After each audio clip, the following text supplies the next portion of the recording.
What's up guys, and welcome to today's video. I'm doing a little bit of an experiment in this one. I'm going to choose a random selection of exercises and I want to know how long it takes for me to burn 100 calories. Okay, so the way I'm going to calculate the calories burnt is with an Apple Watch. You could use any other kind of heart rate monitor tracker, hopefully one which is waterproof, to calculate how many calories which you're burning. But the thing is, with something like this, you've got to take it with a pinch of salt. It's very, very difficult to precisely calculate how many calories you've burnt doing any form of exercise. And also, it's really going to be dependent upon, you know, your age, your gender, how much lean tissue you have. Okay, so if you've got more muscle, it's more than likely you'll burn more calories doing any form of activity compared to someone who has less muscle. Okay, so there's lots of things you need to take into account. So starting off in no particular order, we'll begin with the incline walk. So with the incline walking, probably the easiest way to do this is on a treadmill. Put it on an incline. I've got it set at 11, because that's what I typically do when I'm doing this cardio. The speed around 4.5 kilometers per hour. We don't want to turn this into a run or a jog. Just keeping it into a steady power walk.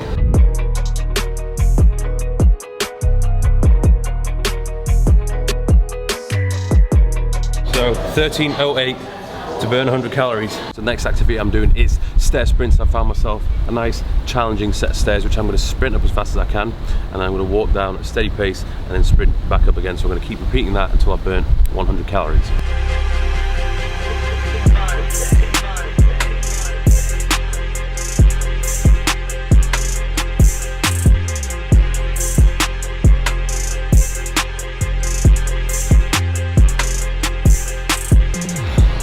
$7.06, 100 calories. Next one we're going to do is boxing. Don't judge me by my technique, because this is not what I do for a living. I am a weightlifter, not a right hook slinger, or maybe I am, but that's not for this video. Anyway, we are going to do 30 seconds on, smashing the bag, and then 30 seconds off, recovery, resting, and then 30 seconds smashing the bag again.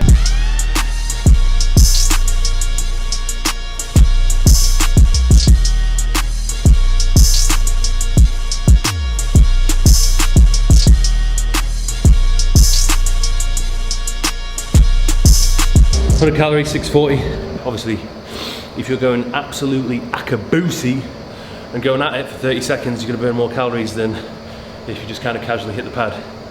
Just keep that in mind. Okay, so this is cycling, steady state cycling.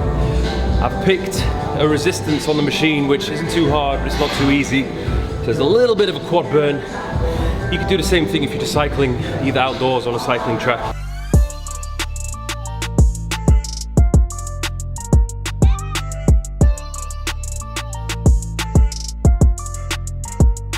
What I have noticed when I'm doing this, I probably set the resistance a little bit too high compared to the walking anyway. So my heart rate's more elevated. My heart rate's getting up to 140, whereas with the walking, it was kind of maxing out at 130. So more than likely you're gonna hit 100 calories quicker, or 500 calories quicker compared to doing the incline walking. But it really depends on what setting of the incline you're doing and how fast you're walking. Same thing goes with this. 100, 10, 52. So the next one we're going to do is shuttle sprints. I found myself about 40 meters worth of track. I'm going to sprint down the track, jog back, and sprint again, see how long it takes to burn 100 calories.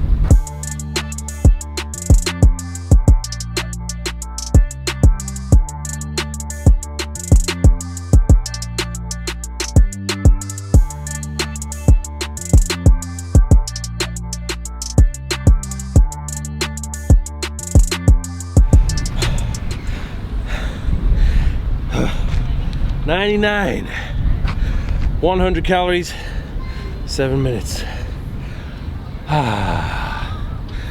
Sounds a little bit more challenging than the stair sprints, but manageable. So this one on a treadmill, it's flat.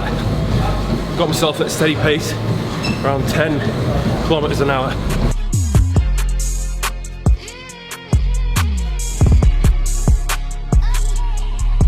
Eight minutes, 17 seconds to 100 calories. Right, okay, so now I'm at the gym. I'm gonna do a typical hypertrophy style workout where I'm gonna hit my shoulders, biceps and triceps. That's just my split, it's what I'm doing at the moment.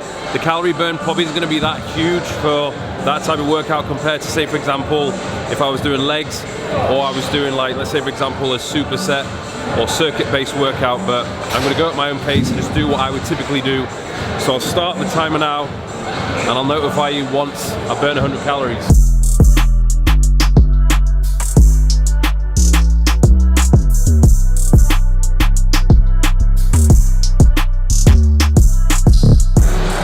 $95. So I'll go up to 100 very quickly because my heart rate's still elevated. About 18 minutes in, 2 exercises. Thing is, if I'd done, let's say for example, squats, and then like walking lunges or Bulgarian split squat, probably would have hit that in like 10 minutes, potentially. You've got to factor in all the warming up and everything like that. So anyway, 102 calories, 17 minutes 50. Right, the next one I'm going to do is just walking, okay, so normal walking, not power walking, not super slow walking, just normal walking. I'm going to do it along the beach.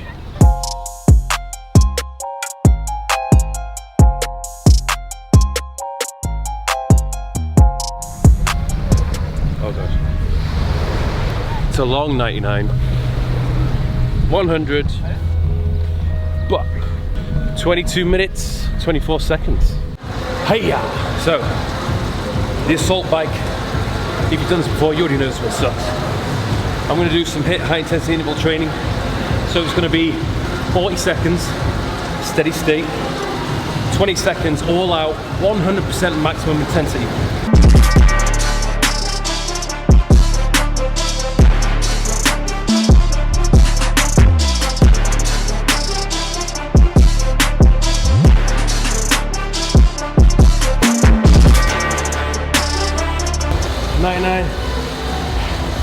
$6.27. Okay, so that one absolutely sucked. Okay, so the next one is going to be swimming.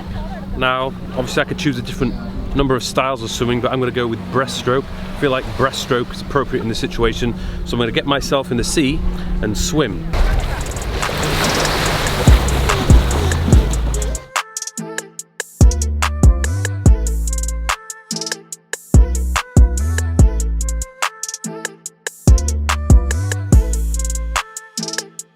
So for the swimming, to burn 100 calories, it took me 7 minutes and 18 seconds. Probably one of the most pleasant ones to do. Wasn't doing anything too crazy in terms of the intensity, it was just a very leisurely swim. Okay, so the final one, I'm gonna do some CrossFit / interval training. Ski erg, 15 calories, then we're gonna go into the kettlebell swings, 10 swings, alternating arms, and then 10 ball slams. A little bit of a rest, and then straight back in again.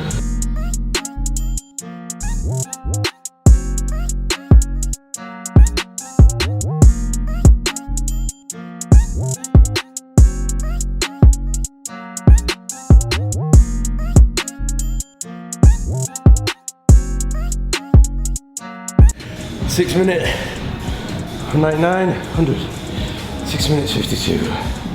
So there we go, they are all the different types of exercises which I did. Obviously I could have done a lot more, but the video would have gone on and on, so I just picked a few which I wanted to do. I put them all in a table in chronological order based on how long it took to burn 100 calories. I actually put a 500 calorie estimate there as well, so basically times the initial figures by 5 to see how long it would take to burn 500 calories. But obviously this is based on the assumption that your heart rate activity would be consistent as the time went on, which obviously might not be the case, particularly when it comes to doing some of the interval training and circuits. I can imagine that as you fatigue, your intensity would go down, so the heart rate might drop. And to be honest with you, I can't imagine doing more than 10 minutes on that assault bike. Absolutely no way. Now, there obviously are quite a few limitations with this experiment which I've done and the results which I've got. And obviously the first one being the tool which I've used to try and track the calories which I'm burning, the Apple Watch itself. We've got to ask ourselves, how accurate is it? And how accurate are the formulas which it is using